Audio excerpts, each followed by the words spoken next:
Good day to everyone. To begin with, I would like to extend my gratitude to GAMA Philippines for the opportunity to take part in the 25th Annual Leaders Convention. I acknowledge that this year's convention is very much different from what we had in the previous years, as we are conducting it through virtual or online means instead. No doubt, this current pandemic has pushed us to reinvent ourselves and to find resourceful ways to become productive and functional, even in these trying times. The theme for this year's convention revolves around regeneration, which I think befits well with our aspirations for healing and recovery. The COVID-19 pandemic is considered as the most extreme form of business disruption being experienced not just here in the Philippines but across the globe as well. With the resulting lockdowns and community quarantines, scores of businesses have been thrown into the brink of loss, forcing them to close down. Given this dire situation, business owners and retailers are turning their eyes into the promising opportunity in adopting e-commerce platforms to revive their business. Online selling, delivery services, and cashless transactions or e-payments are the new trends to watch out for across various industries. In this uncertain time, the ability to adapt to a highly digitalized market and establish one's presence in the online platforms has become a critical factor that spells the survival of a business. We must acknowledge that the insurance, pre-need, and HMO industries are not spared from the adverse effects of the pandemic.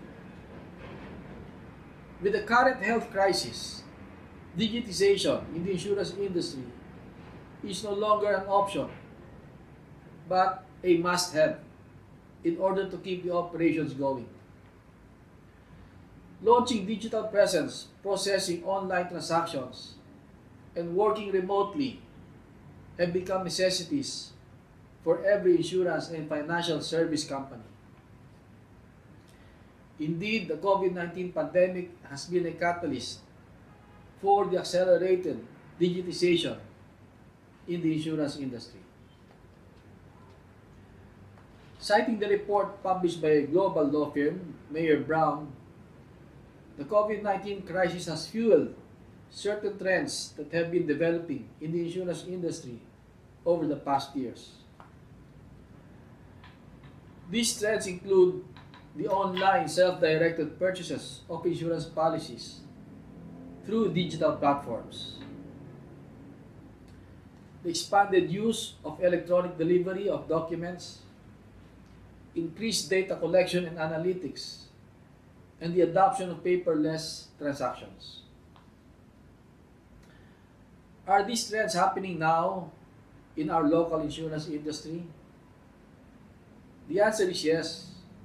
In fact, the Insurance Commission has been geared on working to support the industry as it ventures on its way to digital transformation.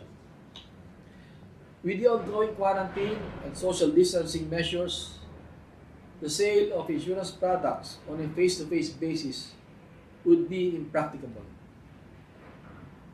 Thus, insurance providers need to transfer their operations into digital platforms and go online, much like other industries.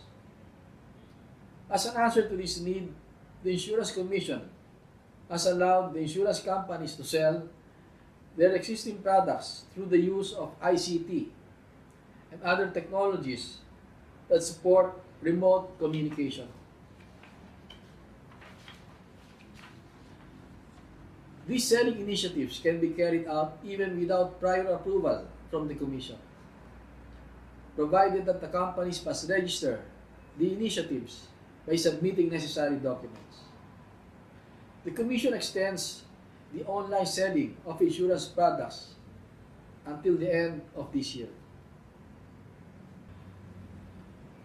With regard to the application of products, the Insurance Commission employs an online uploading system to facilitate the collection of electronic copies of necessary documents.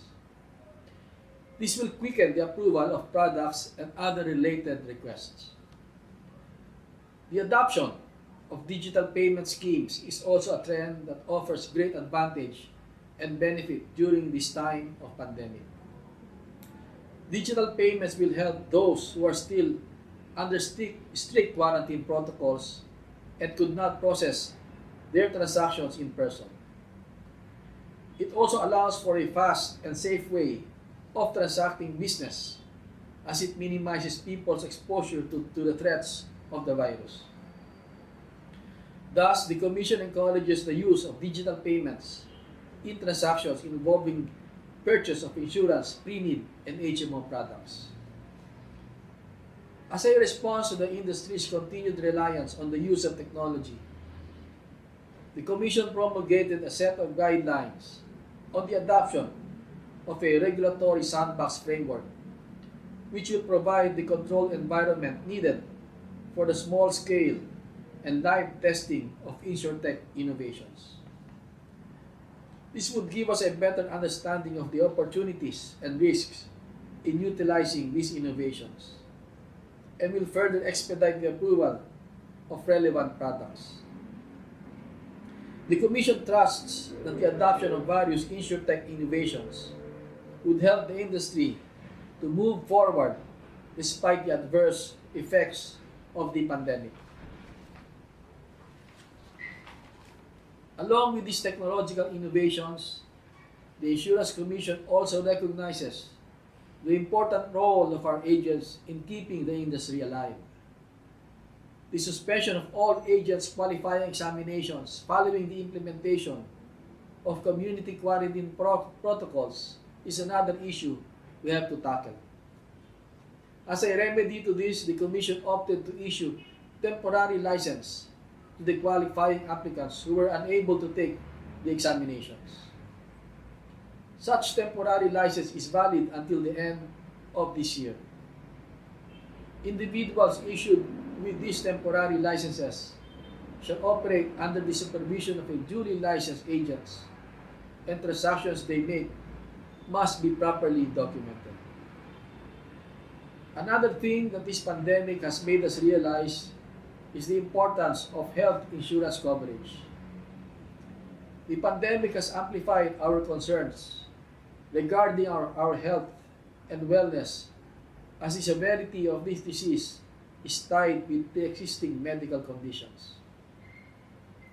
With this, we encourage the insurance providers to be proactive in offering health insurance products and services to the public and ride with the consumer's growing interest in this kind of products. At this time of uncertainty, people are craving for a sense of support and assurance. Though this tough time is an opportunity for each and every one of us to show our customers and stakeholders that we care. It is a call for insurance and financial service providers to be responsive to the needs of their clients and be prompt to assist those who are facing difficulties. It will also be an edge to invest in earnings and keeping the trust of your clients by showing your empathy and reaching out to them. During the second quarter of this year, the Insurance Commission rolled out a survey relative to our regulated industry's exposure to the COVID risk. The survey gave us quite a picture of the industry's situation. Yes, there was bleakness because we have not been spared from the harrowing grip of the pandemic, but also take pride because insurers are able to meet contractual obligations to their beneficiaries. And in fact, some insurers provide even more. We are thankful because many companies acted positively to the Commission's request to be generous and understanding to policyholders' rights. With these selfless acts, we are able to show that insurance is here not only to profit and business, but we are also here to build relationships.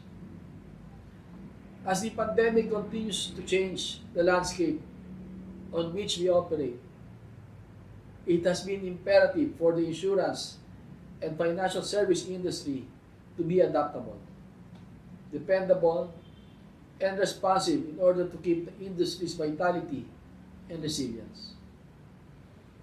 It is during these challenging times that we are in need of leaders who are equipped with the expert skills, knowledge, and aptitude to drive the financial and insurance industry towards recovery and progress.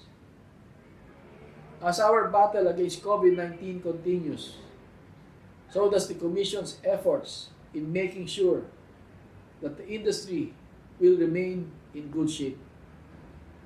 With the cooperation among our regulated entities, partner organizations, and the government, I have faith that we can make it through. Once again, thank you for having me as one of the speakers in this year's convention. I wish everyone a safe and productive day ahead. Mabuhay ang GAMA Philippines. Salamat po sa inyong lahat.